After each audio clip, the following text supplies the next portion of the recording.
எங்களுக்கு ஏன் தமிழக அரசு மீதோ தமிழக அரசு மீது என்கொயரி மீதோ நம்பிக்கை இல்லை அப்படின்னா, இந்த இஷ்யூ நடந்த பிறகு எல்லாரும் சொல்ற மாதிரி இவங்கெல்லாம் ஓடிட்டாங்க, அது அல்ல. எங்களுடைய மொபைல் நெட்வொர்க்கை செக் பண்ணலாம். கரூரோட பார்டர்ல நானும் பொதுச் செயலாளர் நிர்மகுமார் அவர்கள், அருண்ராஜ் அவர்கள் எல்லோரும் காத்துக்கிட்டு இருந்தோம்.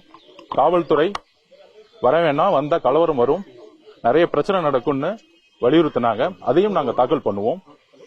ஒரு திட்டமிட்டு தமிழக வெற்றி கழகம் வரக்கூடாதுன்னு சொல்லிட்டு அந்த இன்சிடென்ட் நடக்கும் பொழுதே ஒட்டுமொத்த மாவட்ட செயலாளர்களையும் ஒட்டுமொத்த கட்சியும் தடியடி நடத்தி ஒரு மிகப்பெரிய தீவிரவாதிகள் மாதிரி யார் அடிச்சு அனுப்பிச்சாங்கிறது நாங்க பதிவு பண்ணுவோம்.